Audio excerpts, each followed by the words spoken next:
ನಮಸ್ಕಾರ ಸ್ನೇಹಿತರೆ, ಮತ್ತೊಮ್ಮೆ ನನ್ನ ಚಾನಲ್ಗೆ ಪ್ರೀತಿಯ ಸ್ವಾಗತ. ಮಹರ್ಷಿ ವಾಲ್ಮೀಕಿಯ ಜೀವನವನ್ನು ಆಧರಿಸಿದಂತಹ ಫಲಪುಷ್ಪ ಪ್ರದರ್ಶನ ಇವತ್ತಿನ ದಿನ ಬೆಂಗಳೂರಿನ ಲಾಲ್ಬಾಗ್ನಲ್ಲಿರ್ತಕ್ಕಂತಹ ಗಾಜಿನ ಮನೆಯಲ್ಲಿ ನಡೆಯಿತು. ಫಲಪುಷ್ಪ ಪ್ರದರ್ಶನದಲ್ಲಿ ಪ್ರಮುಖ ಆಕರ್ಷಣೆ ಹುತ್ತ. ವಾಲ್ಮೀಕಿಯವರು ತಪಸ್ಸನ್ನು ಮಾಡುವಂತಹ ಹುತ್ತದ ಮಾದರಿ ಪ್ರಮುಖ ಆಕರ್ಷಣೆಯಾಗಿತ್ತು. ಅದಷ್ಟೇ ಅಲ್ಲ, ಗಾಜಿನ ಮನೆಯಲ್ಲಿ ಮತ್ತೊಂದು ಪ್ರಮುಖ ಆಕರ್ಷಣೆ ಅಂದರೆ ವಾಲ್ಮೀಕಿ ಮಹರ್ಷಿಗಳ ಆಶ್ರಮದ ಮಾದರಿ. ಆಶ್ರಮದ ಮುಂದುಗಡೆ ನಾವು ಕಾಣುವಂತಹದ್ದು ಪ್ರಮುಖವಾಗಿ ಕ್ರೌಂಚ ಪಕ್ಷಿಗಳ ಚಿತ್ರವನ. ಕ್ರೌಂಚ ಪಕ್ಷಿಗಳು ಒಮ್ಮೆ ಹಾರಾಡುತ್ತಿದ್ದಾಗ ಬೇಡನಾಗಿದ್ದಂತಹ ವಾಲ್ಮೀಕಿ ರತ್ನಾಕರ ಗಂಡು ಕ್ರೌಂಚ ಪಕ್ಷಿಗೆ ಬಾಣದಿಂದ ಹೊಡೆಯುತ್ತಾನೆ. ಆ ಸಂದರ್ಭದಲ್ಲಿ ಗಂಡು ಕ್ರೌಂಚ ಪಕ್ಷಿ ಸಾವನ್ನ ಅಪ್ಪುತ್ತೆ.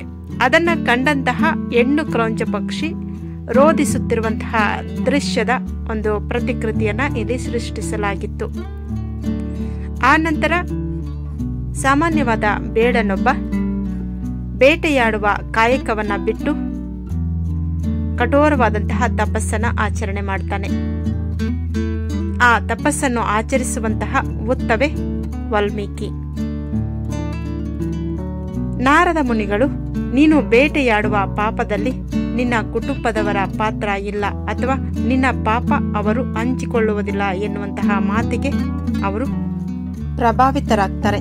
ಹಾಗೆಯೇ ನಾರದ ಮುನಿಗಳು, ನಿನ್ನ ಮನೆಗೆ ಹೋಗಿ ನಿನ್ನ ಪಾಪದಲ್ಲಿ ಅವರಿಗೂ ಪಾಲಿದೆಯಾ ಎಂದು ಕೇಳಿಕೊಂಡು ಬಾ ಎನ್ನುವಂತಹ ಮಾತನ್ನ ಹೇಳಿದಾಗ ಮನೆಗೆ ಹೋದಂತಹ ರತ್ನಾಕರ ತನ್ನ ಕುಟುಂಬದ ಸದಸ್ಯರನ್ನ ಕೇಳುತ್ತಾನೆ.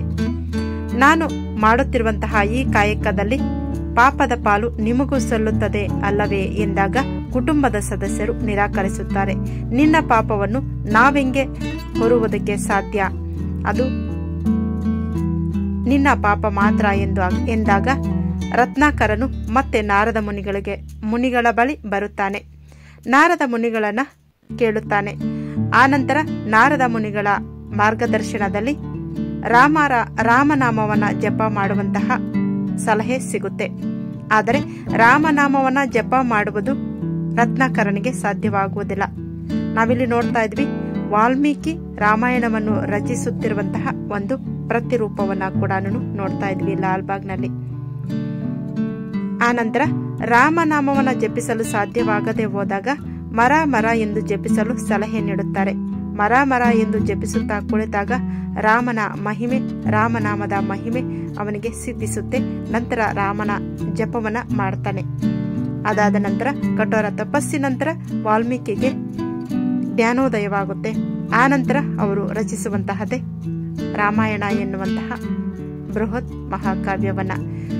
ಇನ್ನು ರಾಮಾಯಣದಿಂದ ಪ್ರಭಾವಿತವಾದಂತಹ ಆನಂತರದ ಸಾಕಷ್ಟು ಪ್ರಮುಖ ಕವಿಗಳು, ಪ್ರಖ್ಯಾತ ಕವಿಗಳು ವಾಲ್ಮೀಕಿಯ ರಾಮಾಯಣವನ್ನ ಆಧರಿಸಿ ರಾಮಾಯಣವನ್ನ ರಚನೆ ಮಾಡ್ತಾರೆ. ತಮ್ಮದೇ ಆದಂತಹ ಶೈಲಿಯಲ್ಲಿ, ತಮ್ಮದೇ ಆದಂತಹ ಭಾಷೆಯಲ್ಲಿ. ಅಂತಹ ಕವಿಗಳ ಪ್ರತಿಕೃತಿಗಳನ್ನ ನಾವಿಲ್ಲಿ ಲಾಲ್ಬಾಗ್ನಲ್ಲಿ ಕಂಡೆವು. ಲಾಲ್ಬಾಗ್ನಲ್ಲಿ ರಾಮಾಯಣವನ್ನ ಆಧಾರವಾಗಿಟ್ಟುಕೊಂಡು ಮಲಯಾಳಂ, ತೆಲುಗು, ಕನ್ನಡ ಹೀಗೆ ದೇಶದ ಎಲ್ಲ ಭಾಷೆಗಳಿಗೂ ಕೂಡ ರಾಮಾಯಣ ರಚನೆಯಾಗುತ್ತೆ. ರಾಮಾಯಣದಿಂದ ಪ್ರಭಾವಿತವಾಗುವಂತಹ ಗಾಂಧೀಜಿ ಇರ್ಬೋದು, ಸ್ವಾಮಿ ವಿವೇಕಾನಂದ ಇರ್ಬೋದು, ಸಾಕಷ್ಟು ಜನರು ಕೂಡ ರಾಮಾಯಣದಿಂದ ಪ್ರಭಾವಿತರಾಗ್ತಾರೆ. ಹಾಗೇನೆ ರಾಮಾಯಣದ ಪಾತ್ರಗಳು ಕೂಡ ಪ್ರತಿಯೊಬ್ಬರನ್ನು ಕೂಡ ಪ್ರಭಾವಿಸುತ್ತವೆ. ಇಲ್ಲಿ ನಾವು ನೋಡ್ತಾ ಇರುವಂತಹದ್ದು ಕವಿಗಳು ಅಂದ್ರೆ ವಾಲ್ಮೀಕಿ ರಾಮಾಯಣವನ್ನ ಆಧಾರವಾಗಿಟ್ಟುಕೊಂಡು ವಾಲ್ಮೀಕಿ ರಾಮಾಯಣದ ಮಾದರಿಯಲ್ಲಿ ರಾಮಾಯಣವನ್ನ ರಚನೆ ಮಾಡ್ತಾರೆ. ಆನಂತರ ಇನ್ನಷ್ಟು ಕವಿಗಳು ಕೂಡ ರಾಮಾಯಣದ ಕಥೆಯನ್ನ ಮುಂದಿಟ್ಟುಕೊಂಡು ತಮ್ಮದೇ ಆದಂತಹ ವಿಭಿನ್ನ ಶೈಲಿಯಲ್ಲಿ ಕೂಡ ರಾಮಾಯಣವನ್ನ ರಚನೆ ಮಾಡ್ತಾರೆ.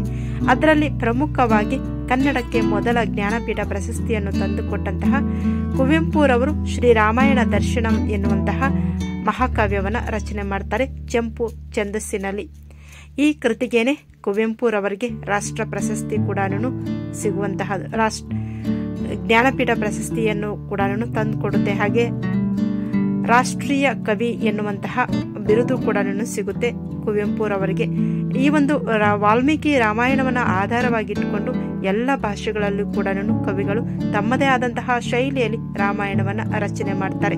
ಅಂತಹ ಪ್ರತಿಕೃತಿಗಳು ಹಾಗೆ ಅವರು ಯಾವ ಶತಮಾನದಲ್ಲಿ ರಾಮಾಯಣವನ್ನು ಆಧಾರವಾಗಿಟ್ಕೊಂಡು ರಾಮಾಯಣವನ್ನು ರಚನೆ ಮಾಡಿದ್ರು, ಅವರ ಪುಸ್ತಕಗಳಿಗೆ ಇಟ್ಟಂತಹ ಹೆಸರುಗಳು ಯಾವ್ಯಾವು ಅದೆಲ್ಲವನ್ನು ಕೂಡ ಈ ಪ್ರತಿಕೃತಿಗಳ ಕೆಳಗಡೆ ಕೊಡಲಾಗಿತ್ತು. ಅದನ್ನು ಕೂಡ ನಾವು ಲಾಲ್ಬಾಗ್ನಲ್ಲಿ ನೋಡಬಹುದಾಗಿದೆ. ಇನ್ನು ಲಾಲ್ಬಾಗ್ನಲ್ಲಿ ಪ್ರಮುಖವಾಗಿ ಆಕರ್ಷಣೆ ಮಾಡಿದ್ದು ಅಲ್ಲಿನ ಪಂಚವಟಿ, 5 ಆಲದ ಮರಗಳಿರುವಂತಹ ಒಂದು ಕಾಡಿನಲ್ಲಿ 5 ಆಲದ ಮರಗಳು ಒಟ್ಟಿಗೆ ಇರತಕ್ಕಂತಹ ಒಂದು ಕ್ಷೇತ್ರ. ಆ ಕ್ಷೇತ್ರದಲ್ಲೇನೆ ರಾಮ, ಲಕ್ಷ್ಮಣ, ಸೀತೆ ಒಂದು ಸಣ್ಣ ಎಲೆಗಳ ಗುಡಿಸಲನ್ನ ಕಟ್ಟಿಕೊಂಡು ಜೀವನವನ್ನ ಆರಂಭ ಮಾಡ್ತಾರೆ ವನವಾಸಕ್ಕೆ ತೆರಳಿದ ನಂತರ. ಆನಂತರ ಹನುಮಂತನ ಒಂದು ಪ್ರತಿಕೃತಿಯನ್ನ ಕೂಡ ನಾವು ಗಾಜಿನ ಮನೆಯಲ್ಲಿ ನೋಡಬಹುದಾಗಿತ್ತು. ಹನುಮನಿಲ್ಲದ ರಾಮಾಯಣ ಅಪರಿಪೂರ್ಣ.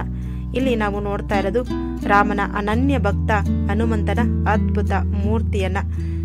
ಇನ್ನು ಪಂಚವಟಿ ಎಂದಾಗ ಈ ಪಂಚವಟಿಯು ಕೂಡ ಪ್ರಮುಖ ಪಾತ್ರವನ್ನ ವಹಿಸುತ್ತೆ. ಯಾಕಂದ್ರೆ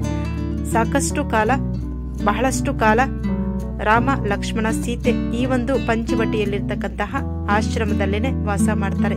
ಕಾಡಿನ ರಮಣೀಯ ದೃಶ್ಯದಲ್ಲಿ, ಕಾಡಿನ ರಮಣೀಯ ಸೌಂದರ್ಯವನ್ನ ಒಳಗೊಂಡಂತಹ ಸ್ಥಳದಲ್ಲಿ ಅವರು ಒಂದು ಪುಟ್ಟದಾದಂತಹ ಗುಡಿಸಲನ್ನ ಕಟ್ಟಿಕೊಂಡು ಜೀವನವನ್ನ ಮಾಡ್ತಾರೆ. ಅಂತಹ ಒಂದು ಪ್ರತಿಕೃತಿಯನ್ನ ಕೂಡ ಗಾಜಿನ ಮನೆಯಲ್ಲಿ ಆಯೋಜಿಸಲಾಗಿತ್ತು. ಇಲ್ಲಿ ನೋಡ್ತಾ ಇದ್ವಿ ಗುಡಿಸಲಿನ ಮುಂದುಗಡೆ ರಾಮ, ಲಕ್ಷ್ಮಣ, ಸೀತೆ ನಿಂತಿರುವಂತಹ ದೃಶ್ಯ, ಹಾಗೆ ಅದರ ಹಿಂದೆ ಜಿಂಕೆಗಳಿರುವಂತಹ ಆ ದೃಶ್ಯವನ್ನ ಕೂಡ ಗುಡಿಸಲಿನ ಮುಂದೆ ಮಾಯಾ ಜಿಂಕೆ ಬರುವಂತಹದ್ದು ಕೂಡ ನಾವು ಕಾಣಬಹುದಾಗಿತ್ತು. ಇನ್ನು ಇಲ್ಲಿಂದಾನೇ ರಾವಣ ಸೀತೆಯನ್ನ ಲಂಕೆಗೆ ಹೊತ್ತುಕೊಂಡು ಹೋಗೋದು, ಮಾಯಾ ರೂಪವನ್ನ ಧರಿಸಿ ಬಂದು ಸೀತೆಯನ್ನ ಲಂಕೆಗೆ ಹೊತ್ತುಕೊಂಡು ಹೋಗುವಂತಹದ್ದು. ಆ ಒಂದು ಬೇಡನು ಸಾಮಾನ್ಯವಾದಂತಹ ಬೇಡನೊಬ್ಬ ವಾಲ್ಮೀಕಿಯಾದ ರೋಚಕ ಕಥೆಯನ್ನ ಬಿಂಬಿಸುವಂತಹ ಫಲಪುಷ್ಪ ಪ್ರದರ್ಶನ ಈ ವರ್ಷ ಆಯೋಜಿಸಲಾಗಿತ್ತು. ನಾವಿಲ್ಲಿ ನೋಡ್ತಾ ಇದ್ವಿ ಹುತ್ತದ ಮಾದರಿಯಲ್ಲಿ ನಾವು ವಾಲ್ಮೀಕಿಗೆ ಹುತ್ತದಲ್ಲೇನೆ ವಾಲ್ಮೀಕಿ ಪುನರ್ಜನ್ಮವನ್ನ ಪಡ್ಕೊಳ್ತಾರೆ. ರತ್ನಾಕರನಾಗಿದ್ದಂತಹ ವಾಲ್ಮೀಕಿ ಹುತ್ತದಲ್ಲಿ ತಪಸ್ಸನ್ನ ಮಾಡ್ತಾನೆ. ಅಲ್ಲಿ ಹುತ್ತ ಕೂಡ ಬೆಳ್ಕೊಳ್ಳುತ್ತೆ. ಆನಂತರ ಅವರು ರಾಮಾಯಣ ಎಂತಕ್ಕಂತಹ ಬೃಹತ್ ಕಾವ್ಯವನ್ನ ರಚನೆ ಮಾಡ್ತಾರೆ. ರಾಮಾಯಣದಲ್ಲಿರುವಂತಹ ಪ್ರತಿಯೊಂದು ಪಾತ್ರ ಕೂಡ ವಿಶಿಷ್ಟ, ವಿಶೇಷ, ಅಮೋಘ, ಅನನ್ಯ. ಎಲ್ಲ ಪಾತ್ರಗಳಿಗೂ ಕೂಡ ಹೊಸದಾದಂತಹ ವಿಶೇಷವಾದಂತಹ ಶ್ಲೋಕಗಳನ್ನು ರಚನೆ ಮಾಡಿದ್ದಾರೆ ವಾಲ್ಮೀಕಿಯವರು. ಸುಮಾರು 24,000 ಶ್ಲೋಕಗಳಿಂದ ಕೂಡಿದ ಬೃಹತ್ ಸಂಸ್ಕೃತ ಗ್ರಂಥ ವಾಲ್ಮೀಕಿ ಬರೆದಿರುವಂತಹ ರಾಮಾಯಣ ಎನ್ನುವಂತಹ ಮಹಾಕಾವ್ಯ. ಈ ರಾಮಾಯಣ ಪ್ರತಿಯೊಂದು ಪಾತ್ರ ಕೂಡ ವಿಶೇಷ, ವಿಶಿಷ್ಟ, ಅಮೋಘ. ಈ ಫಲಪುಷ್ಪ ಪ್ರದರ್ಶನದಲ್ಲಿ ವಾಲ್ಮೀಕಿ ಮಹರ್ಷಿಯು ರಾಮಾಯಣವನ್ನು ಬರೆಯುತ್ತಿರುವಂತಹ ದೃಶ್ಯ, ಹಾಗೆ ಬೃಹತ್ತಾದಂತಹ ಹುತ್ತ, ಗರುಡ ಪಕ್ಷಿ, ಹಾಗೆಯೇ ಹನುಮಂತ, ರಾಮನ ಅನನ್ಯ ಭಕ್ತ ಹನುಮಂತ, ರಾಮನ ಅನನ್ಯ ಭಕ್ತ ಅಳಿಲು, ಹಾಗೆಯೇ ವಾಲ್ಮೀಕಿಯ ಆಶ್ರಮ, ಕ್ರಂಚ ಪಕ್ಷಿಗಳ ದೃಶ್ಯವನ್ನ ನಾವು ಕಣ್ತುಂಬಿಕೊಳ್ಳಬಹುದಾಗಿತ್ತು. ಹೀಗೆ ಈ ವರ್ಷದ ಫಲಪುಷ್ಪ ಪ್ರದರ್ಶನದಲ್ಲಿ ವಾಲ್ಮೀಕಿಯ ಜೀವನ ಚರಿತ್ರೆಯನ್ನ ಒಳಗೊಂಡಂತಹ ಸಾಕಷ್ಟು ವಿಚಾರಗಳನ್ನ ತುಂಬಿಸಲಾಗಿತ್ತು. ಹಾಗೆಯೇ ಯಾವೆಲ್ಲ ಭಾಷೆಗಳಿಗೆ ರಾಮಾಯಣ ಅನುವಾದಗೊಂಡಿದೆ, ವಿದೇಶಿ ಭಾಷೆಗಳಿಗೆ ಯಾವ ರೀತಿಯಾಗಿ ಅನುವಾದಗೊಂಡಿದೆ, ಹಾಗೆ ಯಾವ ರೀತಿಯಾಗಿ ಅಂಚೆ ಚೀಟಿಗಳು ಹೊರಬಂದವು ಎಲ್ಲವನ್ನು ಕೂಡ ಕಾಣಬಹುದಾಗಿತ್ತು. ಇದಾಗಿದೆ ಸ್ನೇಹಿತರೆ ರಿಪಬ್ಲಿಕ್ ಡೇ ಫಲಪುಷ್ಪ ಪ್ರದರ್ಶನ.